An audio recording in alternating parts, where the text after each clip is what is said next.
Nós já estamos ao vivo, vou aproveitar para citar aqui.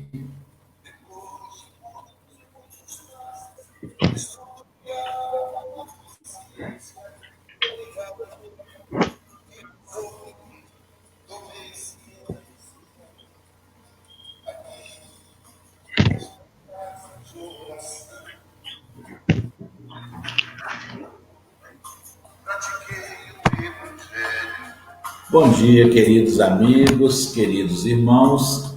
Hoje é dia 28 de julho e nós estamos com a nossa irmã Virgínia, que está nos trazendo a oportunidade de escutarmos o Evangelho. E ela está falando lá de Goiânia. Eu estou em Uberaba, estou no escritório de um amigo meu, Hamilton, irmão de fé. Virgínia, seja bem-vinda. É um prazer imenso. Obrigada, Walter. O prazer é todo nosso, com certeza. Vamos aproveitar esse intervalo de minutos que nós temos antes das 9 horas para fazer ao menos uma questão do Livro dos Espíritos. Saiu questão 860. Lei da liberdade. O homem, por sua vontade e por seus atos, pode fazer com que os acontecimentos que deveriam ocorrer não ocorram e vice-versa? Olha a resposta dos nossos irmãos. Ele o pode, desde que esse desvio aparente possa se harmonizar com a vida que escolheu. Ademais, para fazer o bem como o deve ser, e como isto é o único objetivo da vida, pode impedir o mal, sobretudo aquele que poderia contribuir para um mal maior. Meus irmãos, vamos entender uma coisa. Às vezes, na nossa programação reencarnatória, existe definido uma prova que nós possamos ter escolhido, que ela objetiva o aprimoramento moral. Entretanto, no decorrer da nossa existência, o nosso aproveitamento surpreendeu. E não tem, então, aquela prova que foi definida, ela não tem mais a real necessidade que tinha antes. Vou dar um exemplo. Nós iríamos padecer da perda de um braço. Ou seja, haveríamos de suportar as demais provas da nossa existência munidos de um só braço.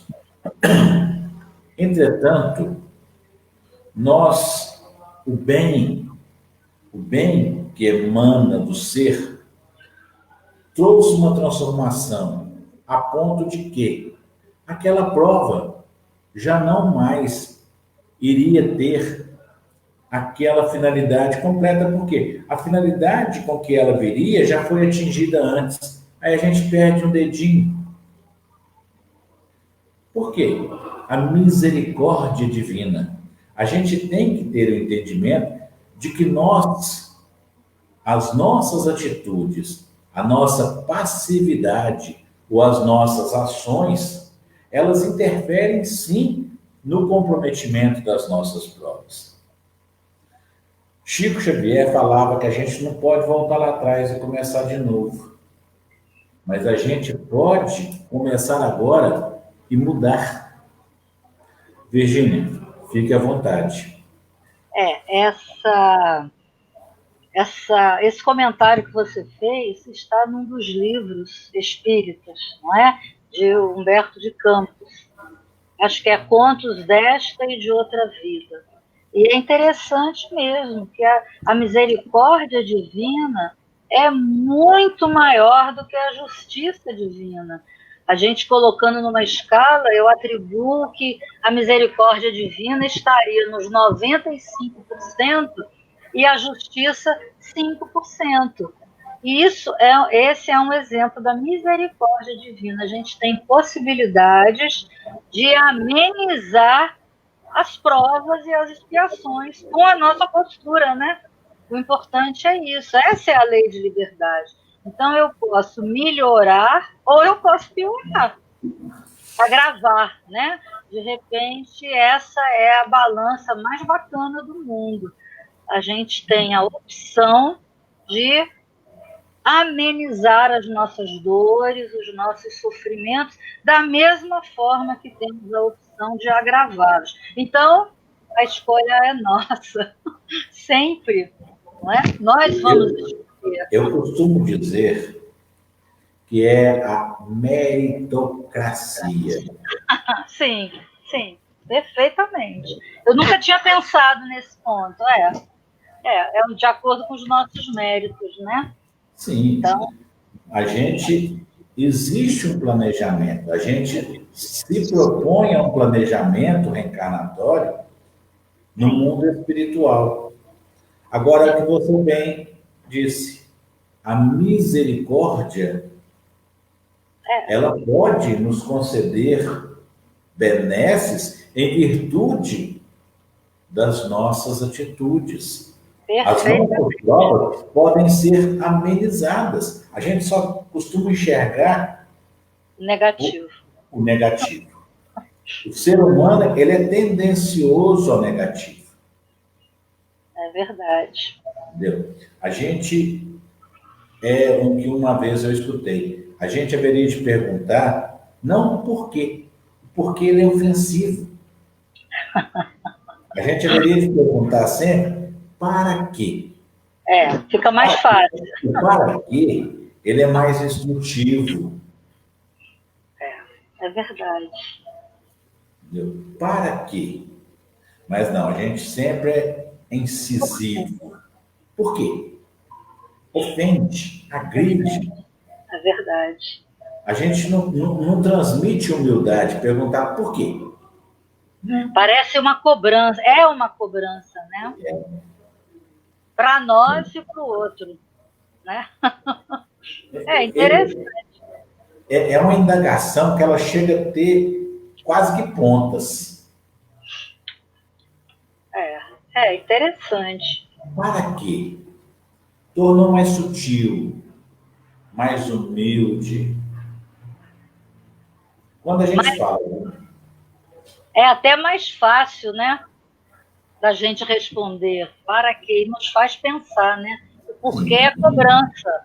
Né? Você está se cobrando e cobrando do próximo, né? É verdade, gostei dessa. Vamos trocar, viu? Vou seguir o seu exemplo, vou começar a fazer essa troca. E como dizem, né, os professores da língua portuguesa, existe porquê junto, porquê separado. Com acento, sem acento. Sem acento, um usa de um jeito, outro para quê? Para tudo. É verdade. Fica mais fácil. É mesmo. Meus irmãos, 9h. É o momento de nós darmos início ao Evangelho desta manhã.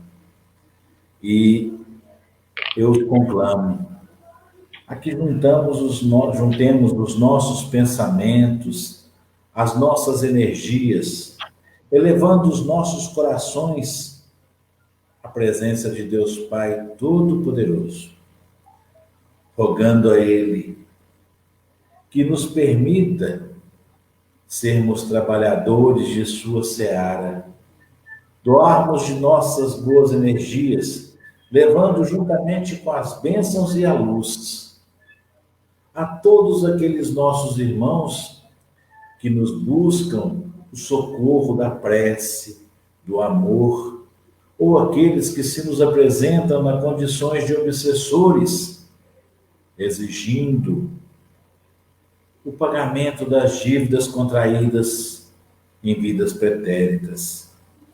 Que estas bênçãos possam chegar a todos os nossos irmãos, estejam eles encarnados ou na erraticidade. Contamos, para tanto, com a presença dos devotados amigos de luz, Eurípides Bassanufo, Bezerra de Menezes, Chico Xavier, Allan Kardec, Jesus, nosso mestre e governador do planeta Terra, todos os espíritos protetores e o nosso anjo guardião, a quem recorremos ter a fina sintonia, a fim de recebermos as boas intuições e os conselhos. E como o Mestre Jesus nos ensinou, nós vamos elevar a Deus, louvando, agradecendo, rogando o Pai Nosso. Pai nosso que estais no céu, santificado seja o vosso nome, venha a nós o vosso reino, seja feita a vossa vontade, assim na terra como no céu. O pão nosso de cada dia nos dai hoje, perdoai as nossas ofensas, assim como nós perdoamos a quem nos tem ofendido, e não nos deixeis que caiamos em tentação, mas livrai-nos de todos os males, hoje e sempre, que assim seja. Hoje é dia 28 de julho e nós estamos com a nossa irmã Virgínia. Seja bem-vinda, a palavra é tua, Virgínia, fique à vontade. Obrigada, Walter. Nós muito felizes em estarmos reunidos em nome de Jesus nessa tarefa tão importante que é o Evangelho no lar.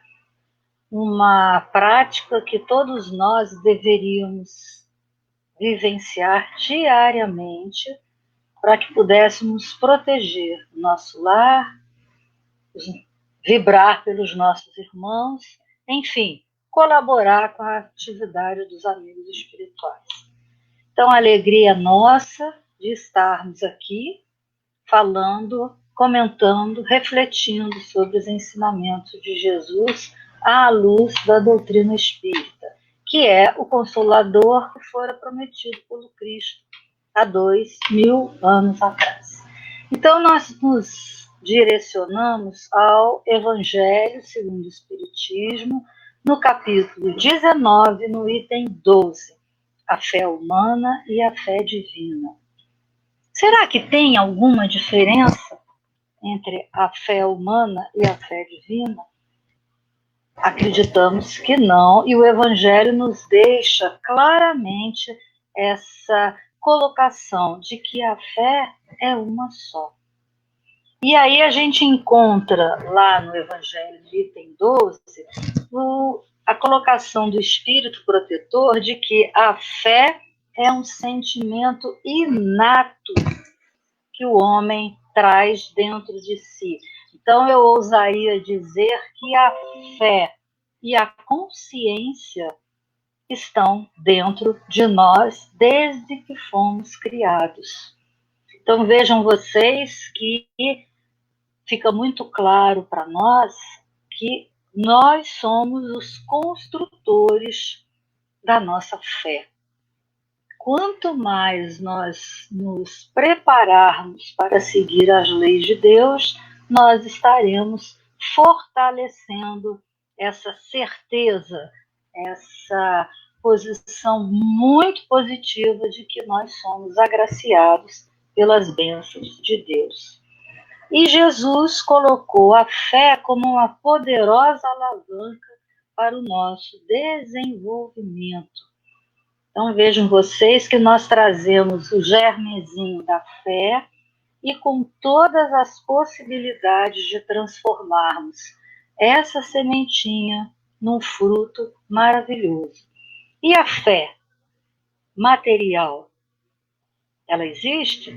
Existe. E nós, espíritas, nós, seres humanos aqui na Terra, no planeta de expiações, viemos de um longo período vinculados a outras crenças, já que a doutrina espírita é uma doutrina nova, podemos dizer isso. Ela tem 200 anos. Não sei se está certo 200 anos, eu sou ruim nos números. Mas é uma doutrina muito nova. E nós, os integrantes dessa doutrina espírita, trazemos dentro de nós ainda aquela fé material, aquela fé que a gente não pensava muito para acreditar. Nós fomos, durante um longo período, conduzidos a crer em um Deus que punia, que castigava, que aceitava trocas. Isso foi colocado pelos homens da época. Então, nós trazemos isso, é um atavismo que a gente apresenta atualmente, e às vezes nos pegamos a fazer promessas. Nós espíritas mesmo, nos pegamos a, olha, o amigo espiritual, o Jesus, o Bezerra de Menezes, se acontecer isso na minha vida, eu faço aquilo. Não sei se vocês já notaram isso. É quase uma barganha proveniente de um atavismo. Porque há muito tempo atrás nós fomos educados até para oferecer um dos nossos filhos para a igreja, para que tivéssemos direito de receber a possibilidade de, quando morrermos, irmos para o céu. Olha só, o que o nosso filho tem a ver com as nossas dívidas?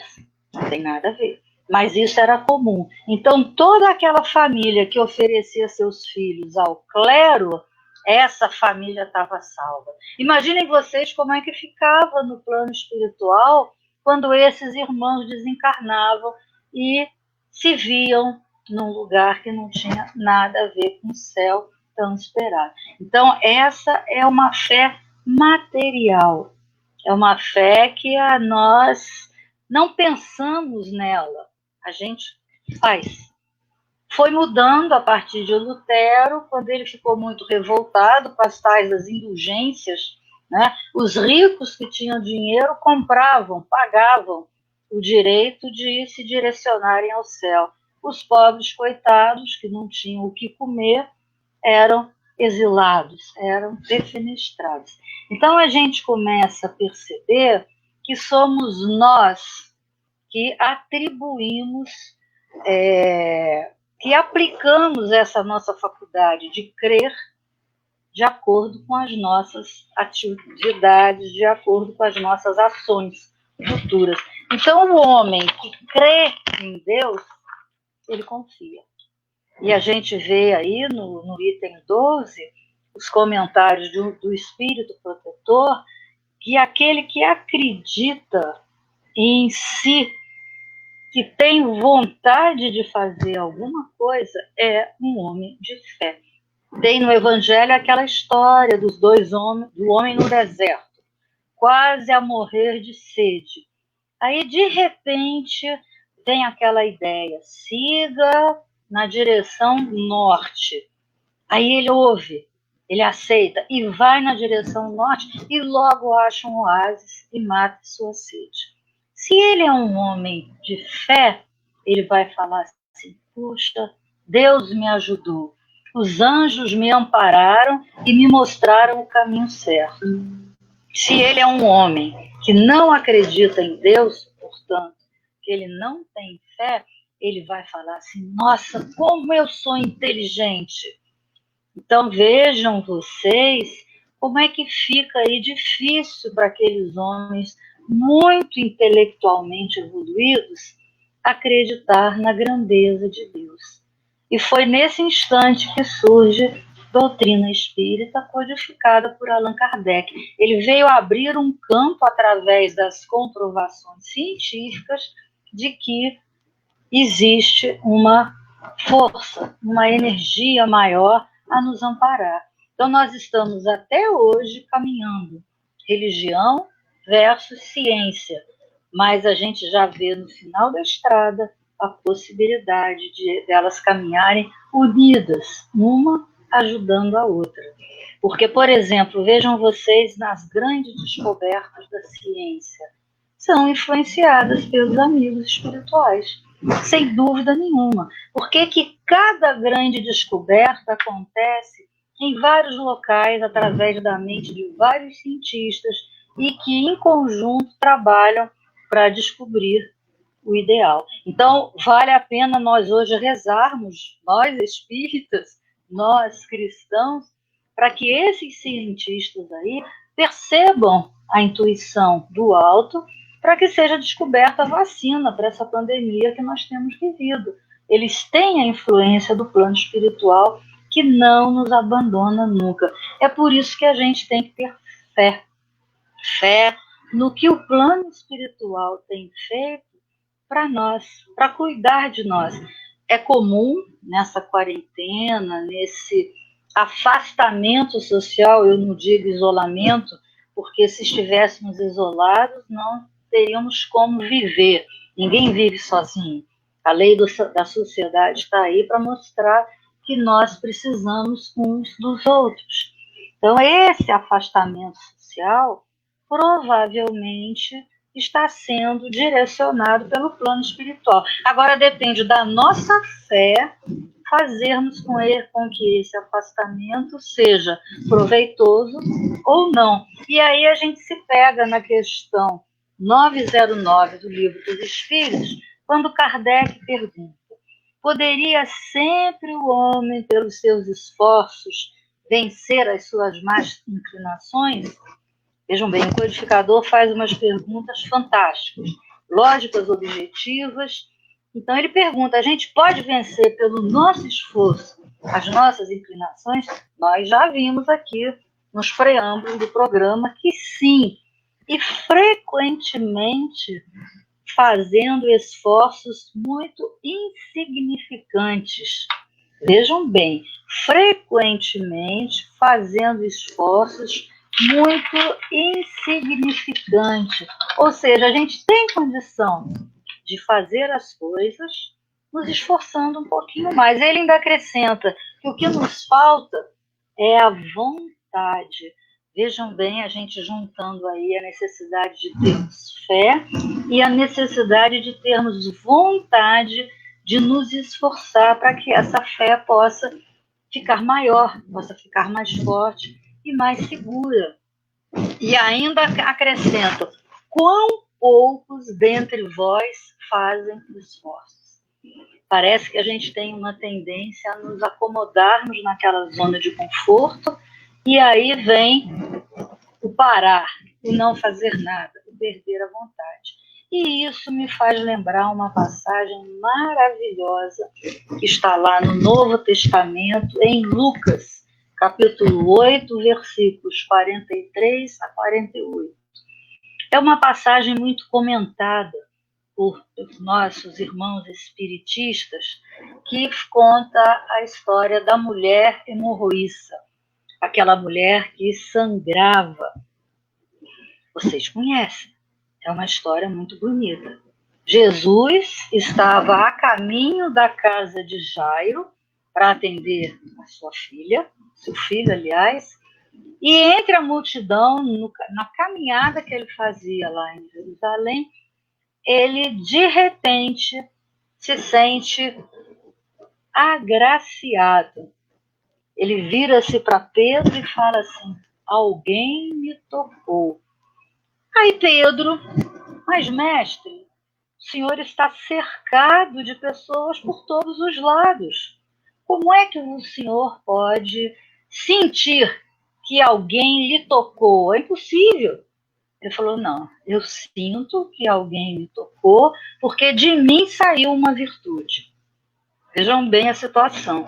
Jesus, cercado por várias pessoas, todas com certeza carentes, sofridas, buscando alguma solução para suas dores, mas ele sente que alguém o tocara, porque dele saiu virtude. Gente, deve ter sido uma coisa assim fantástica essa passagem. A gente imaginar já fica bonito, imagine vivenciar. E aí Jesus volta a perguntar: quem me tocou? Aí vamos dar uma parada aqui e vamos nos referir àquela mulher que há 12 anos sofria de uma hemorragia. 12 anos, imaginem vocês. E na cultura do povo hebreu, quando a mulher menstruava, o que acontecia todos os meses, o que acontece todos os meses, ela era considerada impura. No período, isso aí está no Velho Testamento. No período da menstruação, ninguém podia chegar perto daquela mulher. Ela era isolada, porque quem chegasse tinha que passar por processos de purificação. Então, ninguém falava com ela naquele período, ninguém tinha contato com ela e, com certeza, ela ficava isolada. Ela viveu isso 12 anos. É muito tempo para viver isolada. Gastou o que tinha e o que não tinha nos tratamentos, atrás dos médicos da época, e o fluxo sanguíneo não parava. Até que um dia, 12 anos, imaginem vocês, 12 anos no isolamento, ela ouve falar do Cristo e vai tentar se aproximar dele. Só que ela não conseguia, porque a multidão era enorme, todo mundo em volta, cercando ele. Então ela se agacha, vejam bem, ela se agacha. Primeiro ela toma a iniciativa de ir até o Jesus, pois ela se agacha e encosta na barra da túnica de Jesus. Ela não encosta em Jesus, ela encosta na barra, onde haviam algumas faixas douradas enfeitando. Pensávamos antes que era enfeite. Descobrimos que não era. Descobrimos que aquelas, vamos supor assim, aquelas fitas, aquelas faixas que eram colocadas nas túnicas, que são colocadas até hoje nas túnicas, diziam que aquele homem seguia as leis de Deus, conhecia as leis de Deus. Então, aquelas faixas que a gente tem visto até nas novelas atualmente reprisadas sobre Jesus, a gente sempre vê na túnica faixas geométricas, geralmente da cor azul.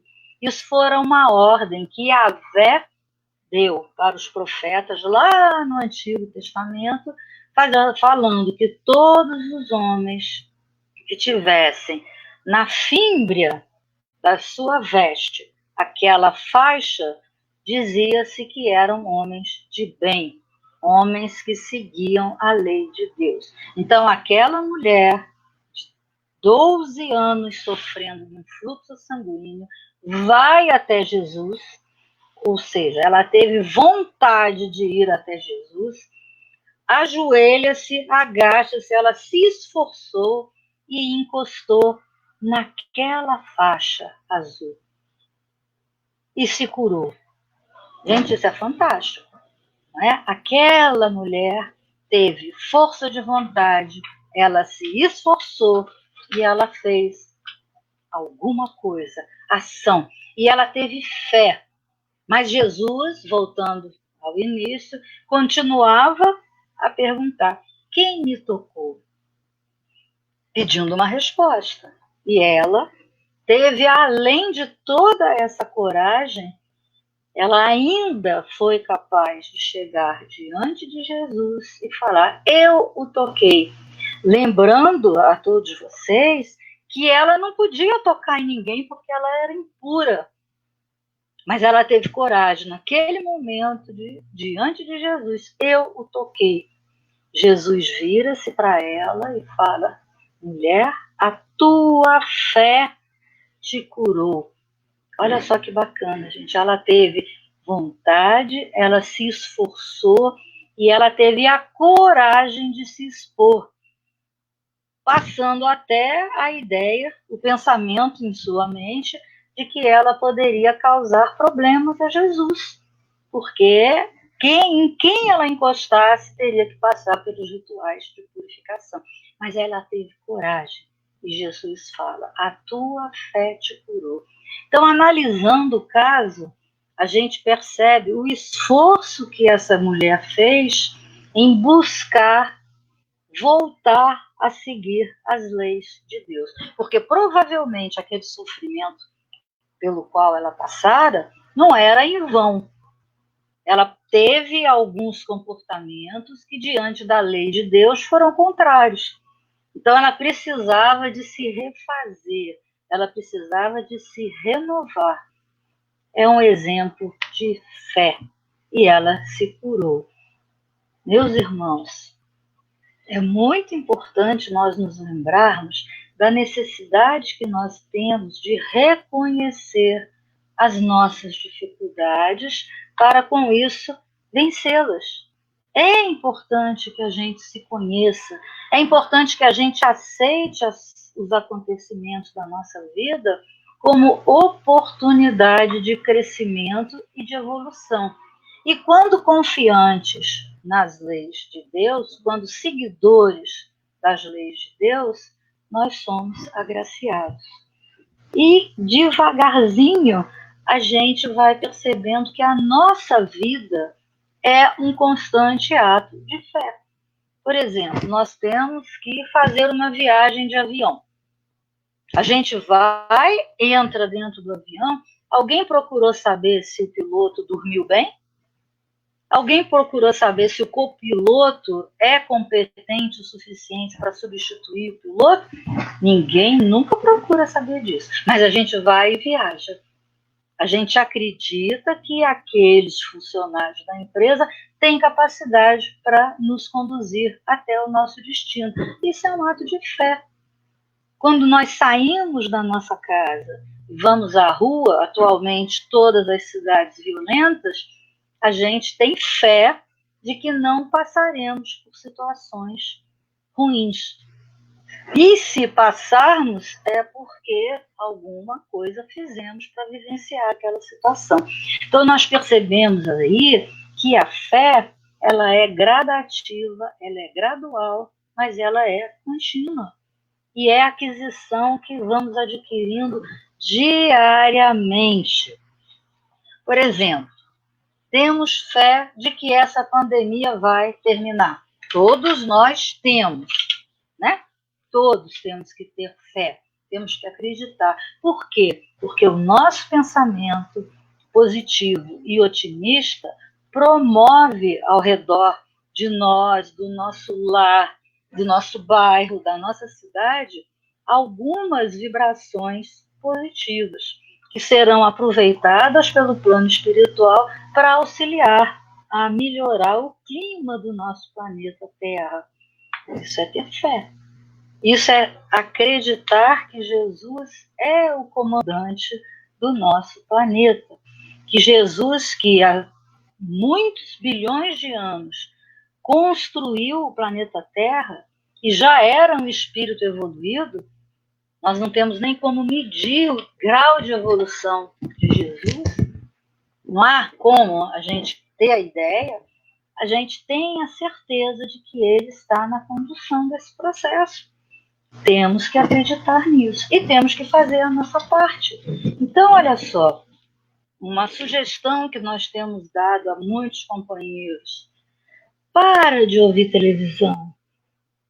Para que ficar ouvindo notícias ruins e com essas notícias nos envolvendo em pessimismo e desânimo? Na hora de notícias ruins, desliga, vá ler um bom livro. Vá ouvir uma live do Divaldo, do Simão Pedro, ou do Jacobson Santana. Tantas opções que a gente está tendo via internet de ouvir bons palestrantes, boas mensagens para que a gente possa melhorar o nosso clima íntimo, para que possa haver felicidade entre nós. Aí vocês podem estar pensando assim: Virgínia, isso aí é fácil da gente falar. É fácil de nós falarmos. É tão fácil como é fácil a gente comentar o Evangelho. O difícil é nós vivenciarmos tudo isso. E aí, para que tenhamos fé, a gente precisa de uma coisa que a gente tem esquecido. A gente faz oração. Pois a do Walter não faz isso. Ele nos lembra do nosso protetor espiritual. Eu achei bacana isso. Porque geralmente a gente pede para Jesus, para Eurípides Barçanufo, para Bezerra de Menezes e nos esquecemos daquele que está pertinho de nós 24 horas e se comprometeu de nos auxiliar, que é o nosso Espírito Protetor. Então vamos nos lembrar dele, que ele está aqui pronto para nos ajudar, pronto para nos auxiliar e nos fortalecer. Isso é muito importante para a gente. E aí eu dou uma dica para vocês, que vocês podem achar muito engraçado. Mas eu ficava assim, na hora de fazer a prece, o meu espírito protetor fica grande, né? Aí eu batizei o meu espírito protetor. Botei o nome nele. Eu chamo ele de Tel. É o Tel. Então, as minhas orações, primeiramente, são direcionadas ao Tel, o meu protetor espiritual. Comecem a fazer isso. Deem um nome para esse protetor espiritual, para vocês perceberem como que fica mais fácil a nossa comunicação. E aí, além da gente ter fé nesse amigo espiritual que caminha junto conosco, a gente tem que se lembrar das coisas que fazem com que a gente, tal qual a mulher hemorroíça, se esforce para melhorar. Então, para terminar, eu vou comentar com vocês um fato que eu achei assim, muito interessante, contado por um bom e grande e querido irmão Jacobson Santana, quando ele conta a história de um cachorrinho. Diz que ele chegou num posto de gasolina em viagem e viu um cachorro deitado, de bruços, latindo, chorando, se lamentando. Aí ele saiu do carro, foi lanchar, deu uma demorada, abasteceu o carro. Quando ele voltou, o cachorro continuava a se lamentar, a chorar e a uivar. Aí ele, muito preocupado, muito constrangido com a dor do animalzinho, dirige-se a um empregado do posto, pergunta: escuta, o que está acontecendo com esse cachorro? Por que vocês não tiram esse cão daí, já que ele chora tanto? Aí o empregado do posto virou assim: olha, a dor que ele está sentindo ainda não é suficiente para que ele se mexa. Ele estava deitado em cima de um prego que o incomodava. Essa era a situação. E aquele simples e humilde frentista queria que ele sentisse a necessidade de se mexer, de sair, de se esforçar, de ter vontade de parar de sentir dor. Então, meus irmãos, a fé é o que nos estimula a ter vontade, a parar de sentir dor. Então, se estamos sofrendo com esse momento que o mundo inteiro vive, tenhamos fé e vejamos essas dificuldades como oportunidade para o nosso crescimento. Nós agradecemos a paciência de vocês, o carinho, e que possamos ter fé, mas que possamos também, além dessa fé, nos esforçarmos para vencermos as nossas dificuldades. Muita paz. Maravilhoso. Me ocorreu aqui uma anedotazinha, se me permitem, eu vou trazer a vocês. É assim, é anedota, então é um ambiente criado fantasioso. Diz que estava aquela fila para fazer a tomada, a ficha de inscrição numa colônia espiritual. E chegou um bispo, falou: bom dia, eu sou fulano de tal, não pode aguardar ali, por favor. Aí, nisso, chegava um, chegava outro, e o moço, o bispo, sem ser chamado. Aí ele não aguentou mais. Chegou um, passou, levantou e falou: escuta, me perdoe, mas você sabe quem fui eu? Eu fui bispo na terra. Ele falou: não, eu sei quem o senhor é. Aí esse outro que passou aí? Eu falei: não, ele era taxista em São Paulo. Como? Taxista? Ué, o problema é que enquanto o senhor rezava, todo mundo dormia. E enquanto ele dirigia, todo mundo rezava.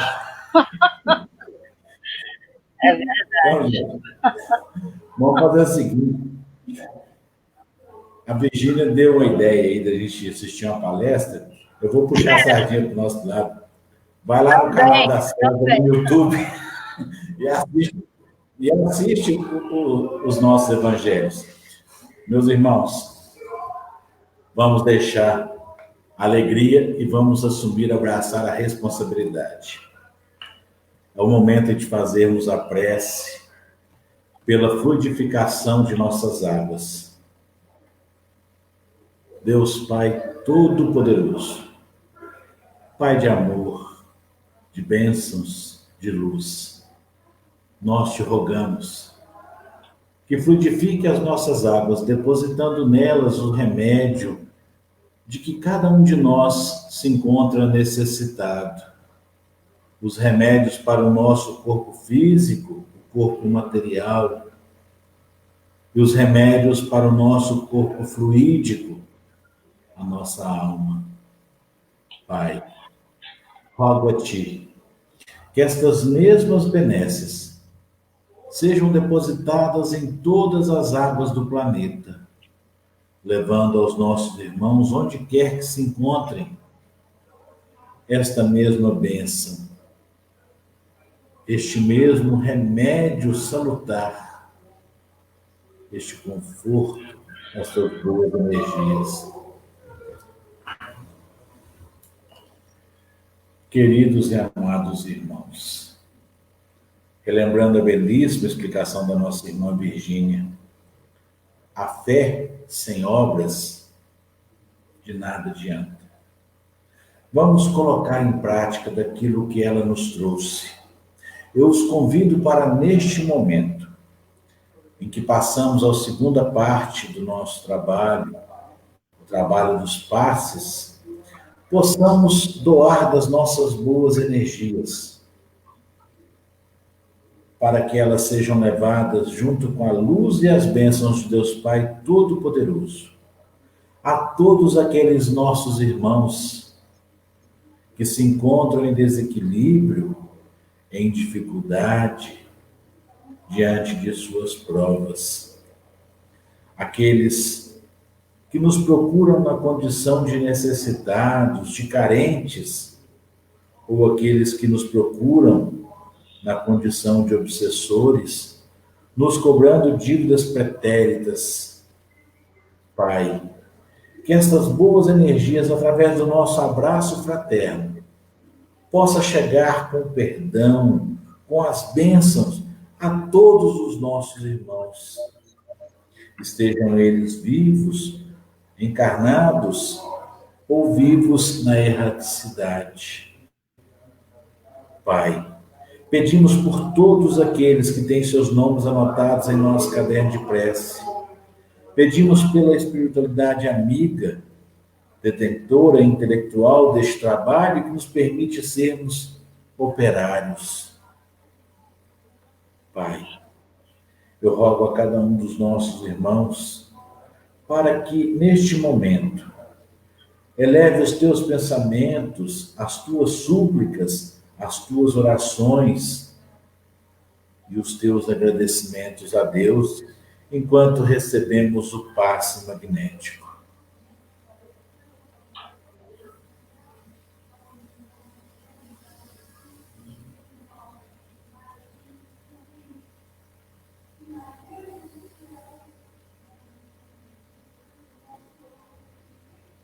Deus Pai Todo-Poderoso, olhai pelas famílias, por aqueles trabalhadores que estão enfrentando a linha de frente desta pandemia. Olhai pelos doentes, olhai por todos os teus filhos. Pai, nós agradecemos a nossa irmã Virgínia, que se dispôs a trazer para nós a bela explanação. Deus retribua a cada um em virtude da sua doação, do seu comprometimento com o trabalho. Virgínia, a palavra é tua. Se você quiser fazer algum agradecimento, alguma consideração, nós já vamos fazer a prece final. Inclusive, a prece hoje em homenagem a teu pai. Ah, é? Que beleza, ele vai ficar feliz. é sempre gratificante nós falarmos sobre o Evangelho de Jesus. Então, que nós tenhamos muita certeza do auxílio, do cuidado que o plano espiritual tem para com todos nós e que possamos fazer sempre o melhor, cada um de nós. Muita paz e muita gratidão. Grande abraço, Walter. Nós é que agradecemos. Lembrando que amanhã, às 9 horas, nós teremos a participação do nosso irmão Wellington Souza, aqui de Uberaba. Queridos e amados irmãos, prece de Cáritas. Deus, nosso Pai, vós que sois todo poder e bondade, dai a força àquele que passa pela provação, dai a luz àquele que procura a verdade. Ponde no coração do homem a compaixão e a caridade. Deus, dai ao viajor a estrela guia, ao aflito a consolação, ao doente o repouso. Pai, dai ao culpado o arrependimento, ao espírito a verdade, à criança o guia, ao órfão o pai. Senhor, que a vossa bondade se estenda sobre tudo o que criastes. Piedade, Senhor, para aqueles que não vos conhecem. Esperança para aqueles que sofrem. Que a vossa bondade permita aos Espíritos Consoladores derramarem por toda parte a paz, a esperança e a fé.